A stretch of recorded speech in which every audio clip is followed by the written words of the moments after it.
Even if it's just a 1 DT, yeah, you're still going to have to scan because those DTs, they kill Marines pretty damn quickly. Just a little. Yeah. Either way, we're going to have to reheal Alta Team Stronghold real quick as Crank accidentally disconnected or somehow, some way, very unfortunate. What this does mean is that Crank is only 1 map win away from qualifying to WCS America round of 16 again. That would be the 4th time in a row. That would be the 4th time in his career. And that's really impressive. I agree. I want to see Major make it, you know.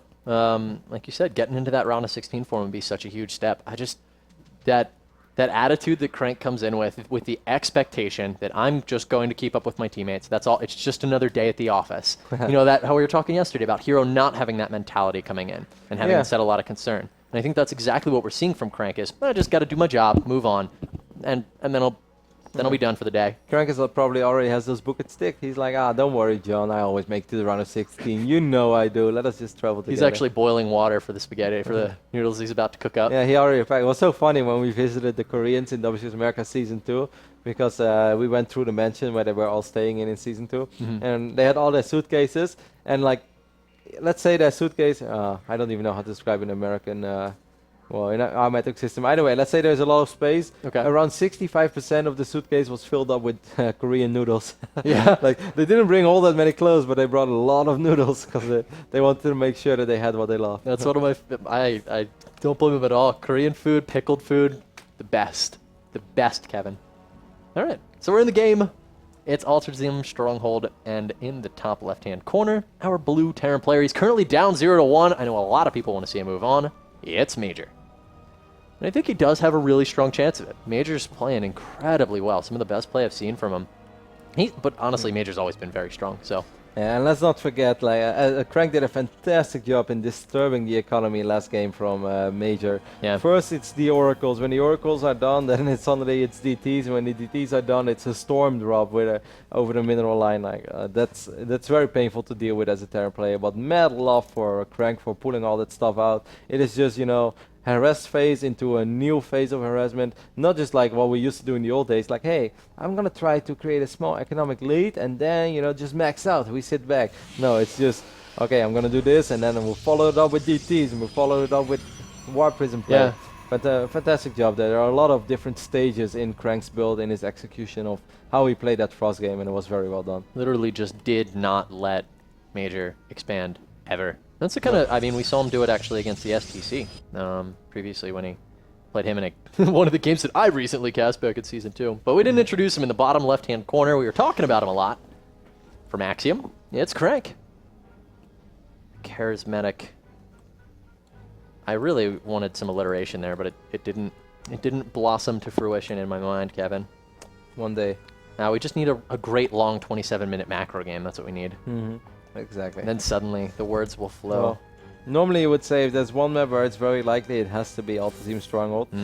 Fortunately enough over here for Crank, he will find Major immediately on the top side of this map. Yeah. So he's able to stall his command center a little bit, and lately I've noticed as I started to play a little more Terran, that this kind of stuff is really annoying. Like when I was a Protoss, like I always did it, but I wonder how annoying it was. And if I'm a Terran, I get very annoyed when I have to deal with this kind of stuff. It's like, oh, you have to pull your worker, then you have to repair it. Sometimes you have to pull another one because those probes regenerate and your SCVs don't.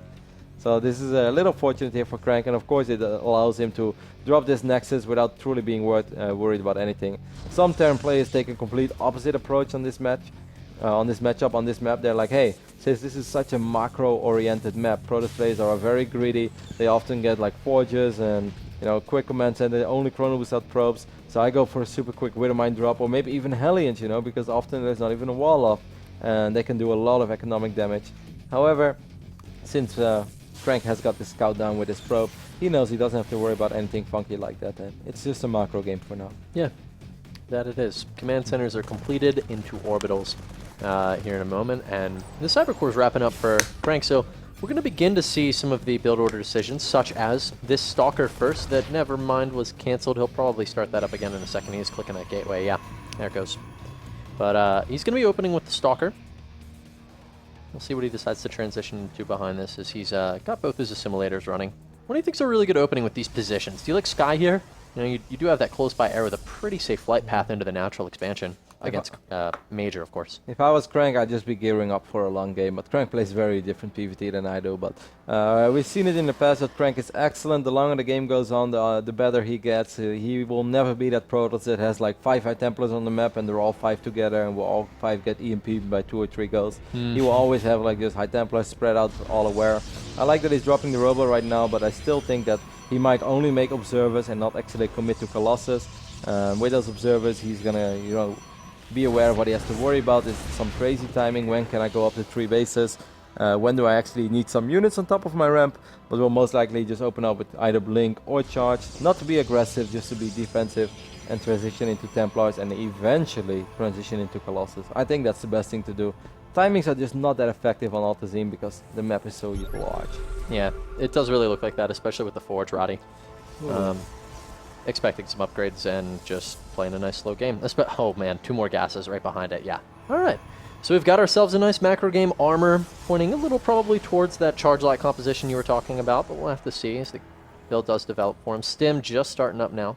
It's a 3-Rex opening over here by Major, which of course means that those medevacts will be a little later. But what this does allow him to do is take some map control, and there is a good chance that he will march across the map with some of those units. We do see the Twilight go down, by the way, after the Observer's introduction, so this all makes sense. It's kind of what I expected from Crank. There's a good chance that Major will march across the map and is at least able to drop his 3rd command center way before Crank is able to drop that 3rd Nexus. Because when you open up like this, you're investing a lot in infrastructure as Protoss, into upgrades, you know, into tech, but you don't have a whole lot of units just yet. So even if it's just like 15, 16 bio units standing at the bottom of your ramp, if you do not have a photon overcharge to drop on this Nexus, it can be kind of annoying to go up to 3 bases. Yeah, it seems like the position actually where Crank would actually benefit from dropping a super fast 3rd Nexus because then he has that photon overcharge. But since his Nexus is going to be timed after the tech, we see the Templar Archives on the way. Yeah, very quick Templar Archives. Normally you see Protoss players at least research either a Blink or Charge before they drop the Templar, but these are going to be the quickest ATs of all time, which does mean, of course, that Crank will have 200 energy and some of those High Templars by the time it matters, because, you know, if you wipe them in right now, there won't probably be a real fight up to like the 11-minute mark in this game. So those energies will have, those High Templars will have plenty of time to gather energy. Yeah. I just continue messing everything up today. And a Warp Prism on the way. We'll have to see what he opts to do with that. Like Storm Drop. Yeah, opening. could it be? It's a good chance. Especially with no charge. Who was it that did this against? Someone Protoss player did this at the BlizzCon. Actually, it was Deer against Tasia. I casted that game on Whirlwind, and Deer just opened up with fast expand Storm Drop, and I was like, how do these guys make this work? He's playing against one of the best players in the world, and he's opening Storm Drop, and he had such a convincing victory with it. Wanna know how many workers he killed? With that Storm Drop? Throughout the game with those drops. 63. 63? Yeah, we put it in our top 5 plays actually. Okay, so you remember and I remember. Man, it's nice to cast with someone who remembers. You hear that, Mr. Bitter? Don't worry, we miss you. Alright. Pylon going down over here on the right top side of the map, but that's just most likely a Pylon to maybe spot something, and later on he's always able to wipe in some stuff. Storm is almost done. Is this the Warp Prism? Yes, it is. I'm surprised he didn't pick up this first High Templar, because that one, well, actually we only have 1 Storm. So here we do see this Bioforce march across the map. The first 2 medevacts are out already. Considering the fact that this is a 3x opening, 10 minutes and 20 seconds, it's still pretty soon. It doesn't look like he's gonna... now he's going home with the Warp Prism, or getting to an area where he can warp. We do have that 4th and 5th Rex going down before that command center. And with the way that this will most likely play out, I actually think it would have been slightly better for Major to drop that command center before that 4th and 5th Rex, but, you know, yeah, hindsight, it's a lot easier. So he should be able to contain his opponent quite a bit, because even with Storm, it's still really annoying for Crank to run down this ramp, especially if those bio units just sit here in the arc. Like, Major shouldn't try to stim up this ramp or something, unless Crank makes a big mistake. That's just not going to cut it. Oh, Storm! Oh, Major, you're playing with fire. Oh my god, that would have been just the most deadly Storm of all time. Where's that Warp Prism? That's what I kind of want to see. Those Templar loaded in a Warp Prism and come forward, but it has its 2 Templar, 2 Zealots.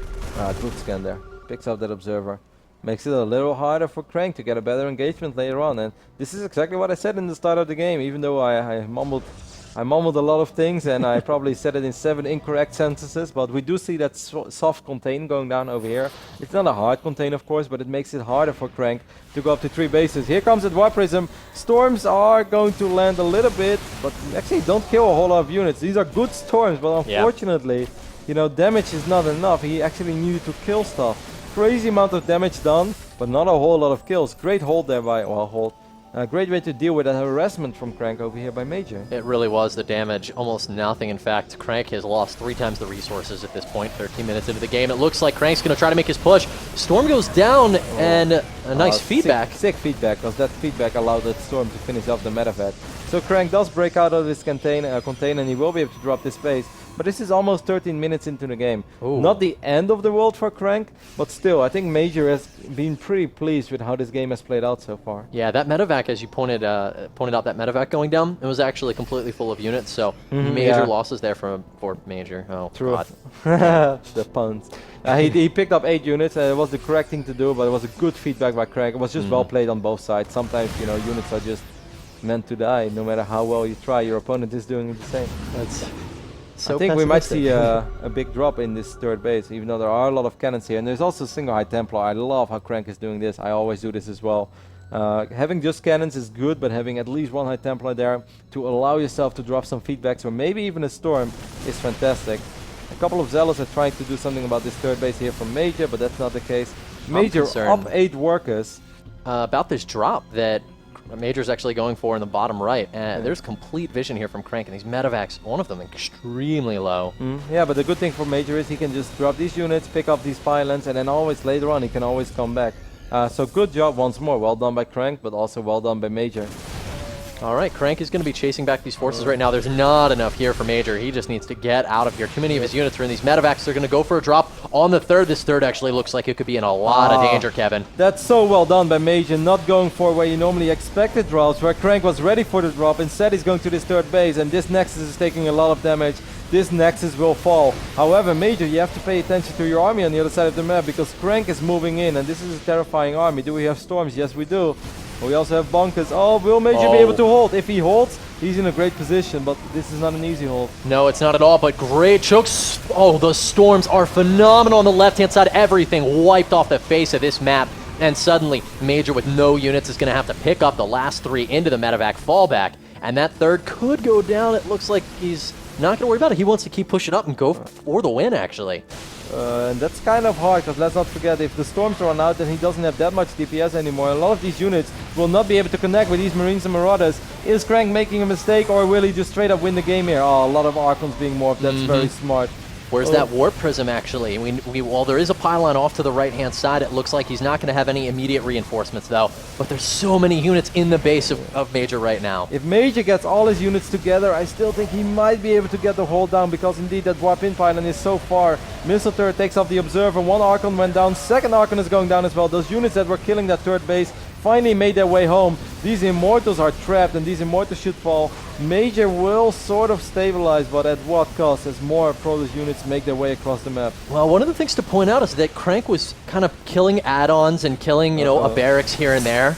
Great Storm. He hasn't actually gotten to the economy itself besides that 3rd, which has re-landed and can mine once again, but can Major actually hold? That Storm is beautiful, doing so much damage. These medevacs incredibly low and out of energy. Yep, now Zealots are going to run into the natural as well. This is too much. The 3rd base is not mining. Yeah, I'm afraid it's a little too much Protoss. However, Zealots can be very clumsy, but Major is just like, nah, that's a